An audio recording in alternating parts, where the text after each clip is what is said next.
Video on 9.4, Day 1, Operations with Functions. Please write down the essential question. How do I add, subtract, multiply, and divide functions? Who uses this? Importers can use function operations to determine the costs of items that are purchased in foreign currencies. You can perform operations on functions in much the same way that you perform operations on numbers or expressions. You can add, subtract, multiply, or divide functions by operating on their rules. Here's an example, or not an example. Here's a table that shows how we're going to go about this.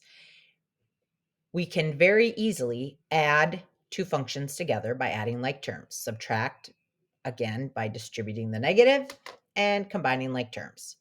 And we're going to multiply and we're going to divide. And notice on the division one, the g of x cannot equal 0, and that's because you can never divide by 0. And here we go. Example 1.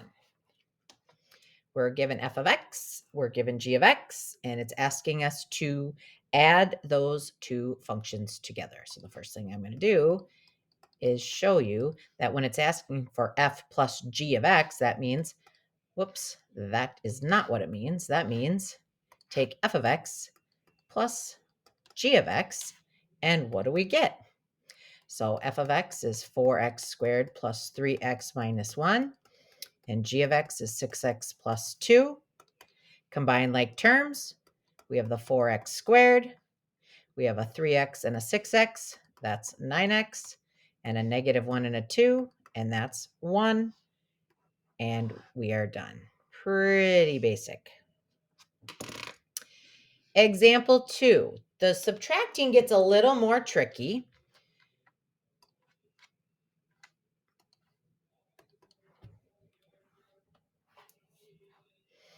So what we're doing is we're going to take f of x minus g of x. So if I write that out, there is my f of x minus my g of x. And so we have our, now I'm going to drop the parentheses at this point. Notice I'm going to scroll up a minute. And the adding, I didn't. I just combined like terms because adding, that's fine. When you're subtracting, you have to remember to distribute the negative, and that's why I'm now dropping the parentheses. So now I can combine like terms. 4x squared, we have 3x minus 6x, that's negative 3x, and negative 1 minus 2, that's negative 3.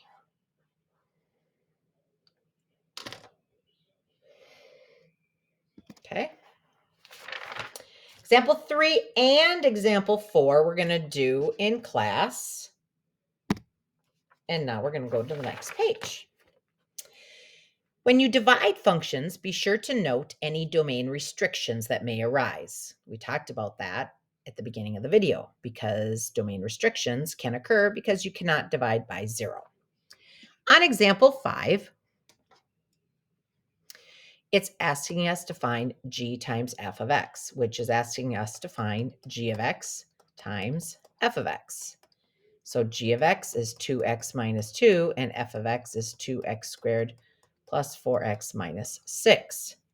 So what we're doing is we are multiplying a binomial times a trinomial. So we can't call this FOILing because FOILing only works when you have a binomial, 2 terms, times another binomial, 2 terms.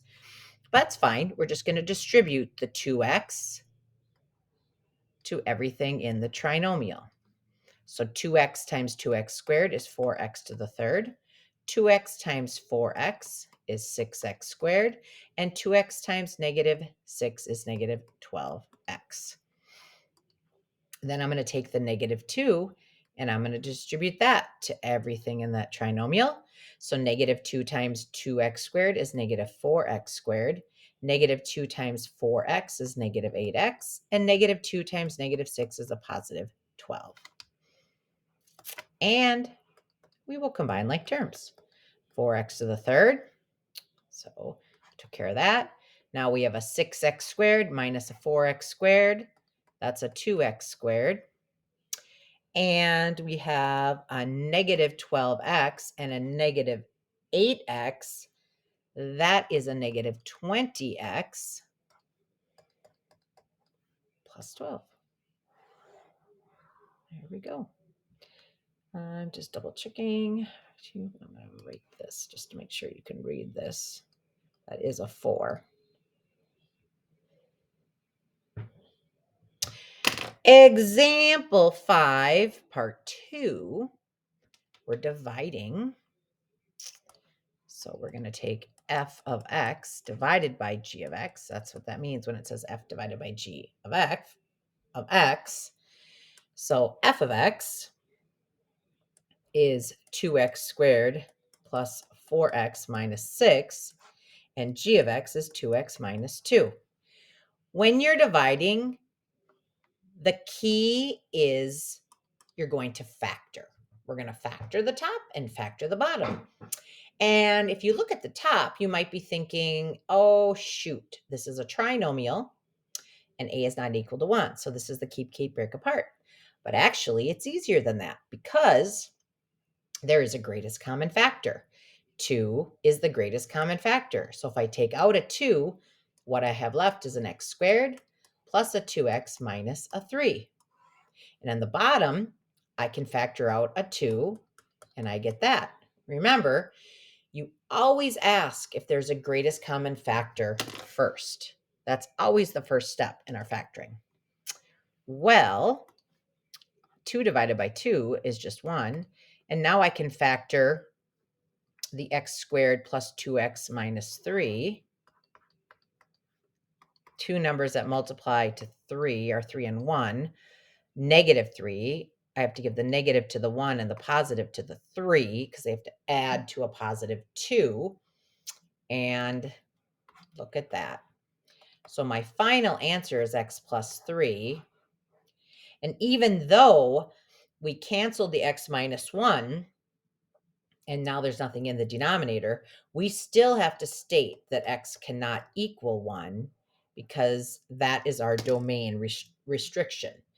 If we would take 1 and plug it back in to the original, like right here, you'd have 2 times 1 is 2 minus 2 is 0, and you can never divide by 0.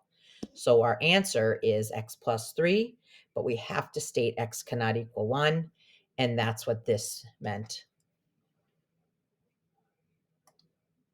right here, domain restrictions. Example 6, I think I'm going to do in class. And here are your video questions. Take the time to write them down and do them in your notes.